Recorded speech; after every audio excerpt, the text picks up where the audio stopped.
Iran கிட்ட இருந்தும் America கிட்ட இருந்தும் மே 24ஆம் தேதி ஒரு தகவல் வருது.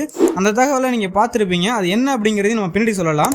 இப்போ இந்த தகவல் மூலமா இந்த போரே நிற்கிற அளவுக்கு நிறைய சோஷியல் மீடியாவிலையாக இருக்கட்டும், இல்லை பெரிய பத்திரிகைகளாக இருக்கட்டும், இவங்கெல்லாம் பேசிக்கிட்டு இருந்தாங்க. ஆனால் அதன்படி தான் இப்போ நடக்குதான்னு கேட்டிங்கன்னா கிடையாது. திரும்ப 2 பேரும் தாக்குதல் பண்ண ஆரம்பிச்சிட்டாங்க. இந்த தாக்குதல் அப்படிங்கிறது பெரிதாக போகுமா, இல்லை அடுத்து என்ன நடக்க போகுது, இது போல் ஒரு சில முக்கியமான தகவல்லாம் இந்த வீடியோவில் பார்த்து தெரிஞ்சுக்க போகிறீங்க. ரொம்ப ரொம்ப இம்பார்ட்டன்ட். கடந்த கிட்டத்தட்ட 4 நாட்களாக இன்னையோட சேர்த்து என்ன நடந்துக்கிட்டு இருக்குது அப்படிங்கிற முக்கியமான தகவலை நீங்கள் தெரிஞ்சுக்க போகிறீங்க. அதனாலவே வீடியோ ஸ்கிப் பண்ணாமல் ஃபுல்லாக பாருங்கள். அதே போல் நம்ம சேனலை சப்ஸ்கிரைப் பண்ணிக்கோங்க. ஃபேஸ்புக்காக இருந்தால் ஃபாலோ பண்ணிக்கோங்க. மறக்காமல் நம்ம வீடியோவுக்கு லைக் பண்ணிடுங்க. முதல்ல அமெரிக்கா கிட்டே இருந்தே தகவல் என்ன வந்திருக்கு அப்படிங்கிறத நம்ம தெரிஞ்சுக்கலாம். ஏன் அப்படின்னா மே 24ஆம் தேதி அவங்கக்கிட்ட இருந்து தான் நல்ல தகவல் வந்தது. இன்றைக்கி மே 28ஆம் தேதி அவங்கக்கிட்ட இருந்து தான் கேட்ட தகவலும் வந்திருக்கு. இந்த போர் எப்படி எங்கே போய் நிற்க போகுது அப்படிங்கிறத இப்போ மே 24லேருந்து 28ஆம் தேதி வரையும் நம்ம பார்த்தோம் அப்படின்னு சொன்னால் ஒரு சுவாரஸ்யம் இருக்கும். அதில் இது போன்ற தகவல்லாம் இருக்கா அப்படிங்கிறத தெரிஞ்சுக்கிட்டு இந்த போர் அடுத்து எப்படி நகரப்போகுது அப்படிங்கிறதையும் நம்ம தெரிஞ்சுக்க முடியும். இப்போது மே 24ஆம் தேதி அமெரிக்கா கிட்ட இருந்து என்ன தகவல் வருதுன்னா, ஈரான் அணு ஆயுதம் தயாரிக்க பயன்படும் பொருளான செறிவூட்டப்பட்ட யுரேனியத்தை எங்ககிட்ட கொடுக்க தயாராக இருக்காங்க அப்படிங்கிற போல் சொல்கிறாங்க அமெரிக்கா. அதற்கு ஈரான் என்ன சொல்கிறாங்கன்னா, நீங்கள் எங்ககிட்ட இருந்து பல மில்லியன் டாலர்ஸை நீங்கள் முடக்கி வச்சுருக்கீங்க, மற்ற நாடுகளில் இருந்தும் சரி இல்லை உங்ககிட்டையும் இருக்குது அப்படிங்கிறத அவங்க சொல்கிறாங்க. அதை நீங்கள் கண்டிப்பாக விடுவிச்சு ஆகணும். கிட்டத்தட்ட இது எவ்வளோ பணம் மதிப்புள்ள பணமாக இருக்கும் அப்படின்னு சொல்லப்படுது அப்படின்னா, கிட்டத்தட்ட 8 லட்சம் கோடியிலிருந்து 9 லட்சம் கோடிக்கு மேலே இருக்கும் அப்படிங்கிற போல சொல்லப்படுது. ஆனால் எந்த அளவுக்கு ஒரு பெரிய பணம் அப்படிங்கிறத நம்ம தெரிஞ்சுக்கணும். இப்போ ஈரானோட பணத்தை மற்ற நாடுகளில் அமெரிக்கா எங்கெங்கே முடக்கி இருக்குது அப்படிங்கிறத நம்ம முதல்ல தெளிவாக தெரிஞ்சுக்கணும். China, Qatar, south Korea, Iraq, Japan, America அவங்களுடைய நாடுகள்லையும் முடக்கி வச்சுருக்காங்க அப்படிங்கிறத நம்ம இந்த இடத்துல தெரிஞ்சுக்கலாம். அதுக்கப்புறம் மிக முக்கியமான ஒரு தகவல் என்னென்னா, மே 24ஆம் தேதி இன்னொரு நல்ல தகவல் மேலே அப்படின்னு சொல்லி நிறைய வந்துக்கிட்டே இருக்குது. என்னென்னா, அமெரிக்கா கிட்டே இருந்தும் சரி ஈரான் கிட்டே இருந்தும் சரி 2 நாடுகளும் என்ன சொல்கிறாங்கன்னா, இந்த சீஸ்ஃபயர் சண்டை நிறுத்தத்தை நம்ம இன்னும் பார்த்தீங்கன்னா ஒரு 60 நாட்களுக்கு தள்ளி போடுவோம், அதாவது 2 மாதத்துக்கு கொண்டு போகும் அப்படிங்கிற போல் சொல்கிறாங்க. ஏன் அப்படின்னா, உங்களுக்கு தெரிஞ்சிருக்கும், நம்ம வீடியோவை நீங்கள் ரெகுலராக நம்ம சேனலில் பார்க்குறீங்கன்னா இவங்களுக்குள்ள ஏகப்பட்ட பிரச்சனைகள் அப்படிங்கிறது இருக்குது. இந்த ஒரே நாள்லேயோ இல்லை ஒரே வாரத்துலேயோ ஒரே மாதத்துலேயோ பேசி இவங்க முடிக்க மாட்டாங்க.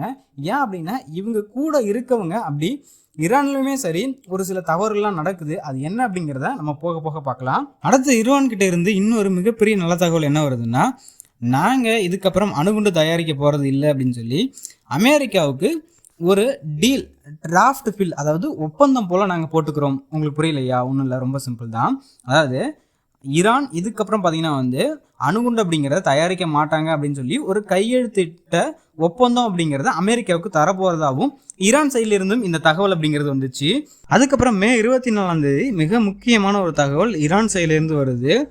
அமெரிக்காவுக்கும் இஸ்ரேலுக்கும் உளவு பார்த்த ஒரு நபரை எங்கள் நாட்டில் நாங்கள் தூக்கிலிட்டு இருக்கோம் அப்படிங்கிற போல சொன்னாங்க. அது கண்டிப்பாக உண்மைதாங்க. ஏன்னா இதுக்கு முன்னாடியே 2 நபருக்கு மரண தண்டனை அப்படிங்கிறது வழங்கியிருக்காங்க அப்படிங்கிறத நம்ம தெரிஞ்சுக்கலாம். அடுத்து மே 25ஆம் தேதி அமெரிக்காவும் ஈரானும் ஒரு மிக முக்கியமான தகவல் அப்படிங்கிறத தராங்க.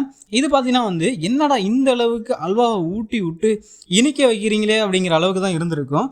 ஏன் அப்படின்னா, இவங்க 2 பேருமே இந்த போர் அப்படிங்கிறது இப்போ முடிஞ்சிருச்சு அப்படின்னு சொன்னால் அதிலேருந்து 30 நாட்களுக்குள்ள ஸ்ட்ரைட் ஆஃப் ஹார்முஸ் பகுதியில் கப்பல்கள் போக எந்த பிரச்சனையும் இருக்கக்கூடாது, அதெல்லாம் நம்ம முடிச்சிடலாம் அப்படிங்கிற போல சொல்லியிருந்தாங்க. இப்போ ஈரானோட அதிபர் என்ன பண்ணார் அப்படின்னா, இது வரைக்கும் நீங்கள் சாப்பிட்ட சக்கரை அப்படிங்கிறது உங்களுக்கு தகட்டு இருக்காது, இன்னும் கொஞ்சம் நாள்லி போடுறேன், உங்களுக்கு இப்போ தகட்டு பாருங்கள் அப்படின்னு சொல்லி என்ன சொன்னார்னா, 87 நாட்களாக இந்த போர் ஆரம்பிச்சதுலேருந்து நிப்பாட்டின இன்டர்நெட் அப்படிங்கிறத திரும்ப நான் உங்களுக்கு ஓப்பன் பண்ணி விடுறேன் அப்படின்னு சொல்லி அவங்களுடைய மக்களுக்கு தகவல் அப்படிங்கிறத அறிவிச்சிருந்தாரு. ஏன் இன்டர்நெட் அப்படிங்கிறத நிறுத்தணும் ஈரானில் 87 நாட்களான்னு கேட்டிங்கன்னா, இதுக்கு முன்னாடி நம்ம வீடியோவில் சொல்லியிருக்கோம். சிம்பிளாகவும் சொல்லிடுறேன். இந்த இன்டர்நெட் சோஷியல் மீடியா இருந்துச்சு அப்படின்னா ஈரானோட அரசாங்கத்துக்கு எதிராக போராட்டங்கள் அப்படிங்கிறது பண்ணுறாங்க. இது வெளிநாடுகளில் இருக்கக்கூடிய குழுக்கள் மூலயமாவும் தூண்டப்பட்டு நடக்குது அப்படிங்கிறத உணர்ந்து ஈரானோட கவர்மெண்ட் பார்த்தீங்கன்னா அதாவது அரசாங்கம், உங்களுக்கு இன்டர்நெட் அப்படிங்கிறது கிடையாது, சோஷியல் மீடியாவை நீங்கள் எதுவும் யூஸ் பண்ண முடியாது அப்படின்னு சொல்லி தடை பண்ணி வச்சுருந்தாங்க. இதை ஈரானோட அதிபர் பார்த்தீங்கன்னா மே 25ஆம் தேதி நான் உங்களுக்கு திறந்து விடுறேன் அப்படிங்கிறத சொல்லியிருந்தாரு. இது வரைக்கும் உங்களுக்கு சக்கரை நாக்கில் தகட்டுறதா இருக்கட்டும், உடம்புல தகட்டுறதா இருக்கட்டும், அந்த அளவுக்கு ஊட்டி விட்டுருப்பாங்க. இப்போ நம்ம பார்க்க போகிற தகவல் மூலயமா அதெல்லாம் ஒரே செகண்டில் கரைஞ்சு போகவும், நமக்கு வந்த மகிழ்ச்சி உடனே போகவும் என்ன வேலை பண்ண முடியுமோ அமெரிக்கா பண்ணியிருக்காங்க. அமெரிக்கா பண்ணால் ஈரான் மட்டும் சும்மா விட்டுருவாங்களா? அவங்களும் அவங்களோட வேலையை காட்டுவாங்க. என்ன நடந்திருக்கு அப்படிங்கிறத நம்ம பார்த்துடலாம். இது மே 25 தான் ஆரம்பிச்சிருக்கு. அதாவது அமெரிக்கா ஈரான் சைடிலிருந்து எங்களுடைய இராணுவ வீரர்களுக்கு மிரட்டல் இல்லைனா அச்சுறுத்தல் அப்படிங்கிறது வருது. இதனால் ஈரானுடைய தெற்கு பகுதியில் அமெரிக்கா ஒரு சில தாக்குதல் பண்ணியிருந்தாங்க. இது மட்டும் இல்லாமல் ஸ்ட்ரைட் ஆஃப் ஹார்மஸ் பகுதியில் ஈரானுடைய இந்த ஏவுகணை தளங்கள் அப்படிங்கிறது இருக்குது. இதெல்லாமே மிக முக்கியமான ஆயுத தளங்கள்லாம் அங்கே இருக்குது. அந்த பகுதியிலையும் பார்த்தீங்கன்னா அமெரிக்கா ஒரு சில தாக்குதல் அப்படிங்கிறத நடத்தியிருந்தாங்க. இந்த தாக்குதலுக்கு ஈரான் மட்டும் சும்மா விட்டுருவாங்களா? திரும்ப தாக்குதல் பண்ணியிருக்காங்க. என்ன பண்ணாங்க அப்படிங்கிறத பண்ணி பார்க்கலாம். இப்போது இதுக்கப்புறம் இன்னும் மிக முக்கியமான ஒரு தகவல் நம்ம சேனலில் நம்ம பேசியிருப்போம். இது அதிகமாக மற்றவங்கெல்லாம் பேசியிருப்பாங்களா அப்படிங்கிறது எனக்கு தெரியலை. நம்ம சேனல் நம்ம பேசியிருக்கோம். அதை நம்ம சேனலில் ரெகுலராக நீங்கள் வீடியோ பார்த்தீங்க அப்படின்னா உங்களுக்கு தெரிஞ்சிருக்கும். என்ன அப்படின்னா, இப்போது ஈரானில் இருக்கக்கூடிய தலைவர்கள் இருக்காங்க இல்லையா, அவங்களுடைய அதிபராக இருக்கட்டும், சுப்ரீம் லீடராக இருக்கட்டும், இல்லை அவங்களுடைய பாராளுமன்ற சபாநாயகராக இருக்கட்டும், இன்னும் மிக முக்கியமான தலைவர்கள், அவங்களுடைய அரசாங்கம் அவங்களுக்குள்ளேயே பார்த்தீங்கன்னா ஒரு சமநிலை அப்படிங்கிறது இல்லை. ஏன்னா இப்போ ஒருத்தவங்க சொல்கிறாங்கன்னா அதை அடுத்தவங்க மதிக்கவே மாட்டுறாங்க. ஏன் அப்படின்னா, இதுக்கு முன்னாடி நம்ம நிறைய எடுத்துக்காட்டு கொடுத்துருக்கோம். இப்போயும் ஒன்று நடந்திருக்கு. என்ன அப்படிங்கிறத நம்ம சொல்லலாம். இப்போ இதுக்கு முன்னாடி நம்ம இந்த வீடியோவில் சொல்லியிருந்தோம், ஈரானோட அதிபர் பார்த்திங்கன்னா அவங்களுடைய மக்களுக்கு இன்டர்நெட் அப்படிங்கிறத திரும்ப கொடுக்கறதா சொல்லியிருந்தார் இல்லையா. இப்போது இதற்கு ஈரானோட நீதிமன்றம் என்ன சொல்லியிருக்கு அப்படின்னா, இப்போது அதிபருக்கு ஒரு சில பேர் ஆலோசனை அப்படிங்கிறது வழங்குவாங்க. இது போல் ஒரு சில கட்டமைப்பாக இருக்கு இல்லையா, அவங்க எல்லாத்தையுமே சஸ்பெண்ட் அப்படிங்கிறது பண்ணியிருக்கு. யாருக்கும் இன்டர்நெட் அப்படிங்கிறது கொடுக்கக்கூடாது அப்படிங்கிறதையும் சொல்லியிருக்காங்க. இது அப்படியே கொடுத்தாலும் பார்த்திங்கன்னா இந்த ப்ராசஸ் அப்படிங்கிறது இப்போதைக்கு ஸ்லோ ஆகும். இது கொடுக்கறதுக்கான டைம் அப்படிங்கிறது பின்னாடி இன்னும் தள்ளி போகலாம் அப்படிங்கிற போல் சொல்லப்படுது. இதை நம்ம தெரிஞ்சுக்கணும். இப்போது அடுத்து பார்த்திங்கன்னா இந்த மே 26, 27க்கெலாம் கொஞ்சம் லீவ் விட்டுறலாம். ஏன்னா அதில் ஒன்றும் பெருசாக நடக்கலை. இப்போ மே 28 இன்று தான் பார்த்திங்கன்னா ஒரு சில தகவல் அப்படிங்கிறது மிக முக்கியமானது கிடச்சிருக்கு. அமெரிக்கா ஸ்ட்ரைட் ஆஃப் ஹார்மஸ் பகுதி பக்கத்தில் இருக்கக்கூடிய இராணுவ தளத்தில் தாக்குதல் நடத்தியிருந்தாங்க அப்படிங்கிறத நம்ம சொல்லியிருந்தோம் இல்லையா.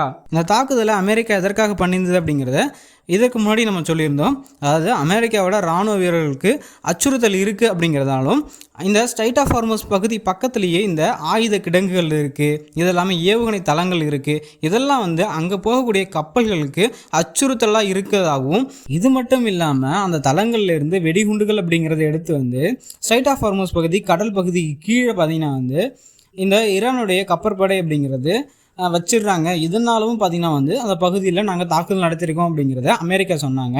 இப்போது இதற்கு ஈரான் சும்மா விட்டாங்களான்னு கேட்டால் கிடையாது. திரும்ப குவைத் மேலே அவங்களுடைய ஏவுகணையாக இருக்கட்டும், ட்ரோனாக இருக்கட்டும், இதை வச்சு தாக்குதல் அப்படிங்கிறது பண்ணியிருந்தாங்க. இந்த சேதங்கள் அப்படிங்கிறது இப்போ அமெரிக்கா பண்ணதாக இருக்கட்டும், ஈரான் பண்ணதாக இருக்கட்டும் பெரிதளவில் இல்லை. அதனால் இந்த போர் அப்படிங்கிறது இன்னும் பார்த்திங்கன்னா இந்த பேச்சுவார்த்தையில் தான் இருக்குது. ஓகேங்களா. ஆனால் அடுத்த கட்டத்துக்கு போகுமான்னு கேட்டிங்கன்னா போகும். இந்த தாக்குதல் அப்படிங்கிறது அதிகமானுச்சு அப்படின்னா அதற்கு ஆகிறதுக்கான வாய்ப்பு இருக்கான்னு கேட்டால் நான் மிக மிக குறைவு அப்படின்னு தான் சொல்லுவேன். ஏன் அப்படின்னா, ஈரானாக இருக்கட்டும், அமெரிக்காவாக இருக்கட்டும், அவங்க திரும்ப இந்த போரை ஆரம்பித்து கொண்டு போகிறதுக்கான ஆயுதங்கள் அப்படிங்கிறது அவங்கக்கிட்ட இருக்குது.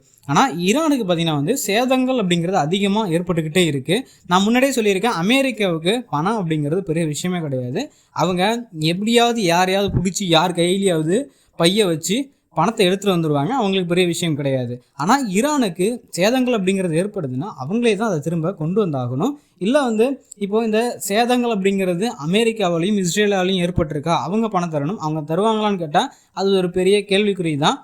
அதற்கு ஈரான்கிட்ட இருந்து ஏதாவது இந்த ஆயில் அப்படிங்கிறத வாங்குறதுக்கான டீல் கிடச்சிதுன்னா கண்டிப்பாக தருவாங்க. அதை நம்ம இந்த இடத்துல தெரிஞ்சுக்கலாம். அதனால் ஈரானுக்கு மக்கள் சேதங்களாக இருக்கட்டும், இல்லை பொருளாதார சேதமாக இருக்கட்டும் ஆல்ரெடி அதிகமாக இருக்குது, இன்னும் அதிகமாக ஏற்படும். அதனால தான் அவங்களும் பேச்சுவார்த்தைக்கு அப்படிங்கிறத இந்த போர் நிறுத்தத்தில் இருக்காங்க. அதே போல் அமெரிக்காவுக்கும் பார்த்திங்கன்னா இந்த அணு ஆயுதம் அப்படிங்கிறது ஈரான் தயாரிக்கக்கூடாது அப்படிங்கிறதுல தெளிவாக இருக்காங்க. இது யாரால் அப்படிங்கிறது நமக்கு நம்ம சேனலில் நீங்கள் ரெகுலராக வீடியோ பார்க்குறீங்கன்னா உங்களுக்கு தெரிஞ்சிருக்கும், இஸ்ரேலால் அப்படின்னு சொல்லி. ஸோ இப்போ அமெரிக்காவுக்கு இந்த இடத்துல வருமானம் அப்படிங்கிறது வேணும். மற்றபடி இஸ்ரேல் சொல்கிறது கேட்குறது இந்த அணு ஆயுதத்தில் தான் மிக முக்கியமாக இருக்காங்க அப்படிங்கிறதையும் நம்ம இந்த இடத்துல தெளிவாக தெரிஞ்சுக்கிட்டு, இப்போ இந்த போர் பார்த்திங்கன்னா இப்போதைக்கு அமைதி பேச்சுவார்த்தையெல்லாம் இருக்குது. இந்த சிறிய சிறிய தாக்குதல்லாம் பார்த்திங்கன்னா பெருசாக கொண்டு போகுமான்னு கேட்டால் கொண்டு போகாது. ஆனால் ட்ரம்ப் வந்து ஒரு மாதிரியான மனநிலைமை உள்ள ஆள். அவருக்கே பார்த்திங்கன்னா வந்து ஈரானுடைய தலைவர்கள்லாம் டஃப் கொடுக்குறாங்க, அவருக்கே மண்டை குடைச்சலை கொடுக்குறாங்க அப்படின்னு கூட நம்ம சொல்லலாம். ஸோ இப்போ உங்களுக்கு புரியுன்னு நினைக்கிறேன். அது என்ன மண்டை குடைச்சல் அப்படிங்கிறத அடுத்த வீடியோவில் பார்க்கலாம். தொடர்ந்து நம்ம சேனலில் வீடியோ பாருங்கள். இன்னும் மிக முக்கியமான ஒரு தகவலை சொல்லி இந்த வீடியோ நான் முடிக்க வரேன். என்ன அப்படின்னா, ஈரானுடைய மிகப்பெரிய இராணுவம் IRGC இராணுவம் அவங்க என்ன சொல்லியிருக்காங்க அப்படின்னா, மிடில் ஈஸ்டில் இஸ்ரேல் இருக்கிற வரைக்கும் அமைதி அப்படிங்கிறது நிலவாது அப்படிங்கிறத சொல்லியிருக்காங்க. இதற்கு நீங்கள் என்ன சொல்ல விரும்புகிறீங்க அப்படிங்கிறத கமெண்ட் பாக்ஸில் சொல்லுங்கள். இதை பற்றி இன்னும் பார்த்தீங்கன்னா வந்து பேசணும் அப்படின்னாலும் கமெண்ட் பாக்ஸில் சொல்லுங்கள். நான் அடுத்த வீடியோவில் இதை பற்றி உங்கள்கிட்ட ஷேர் பண்ணுறேன்.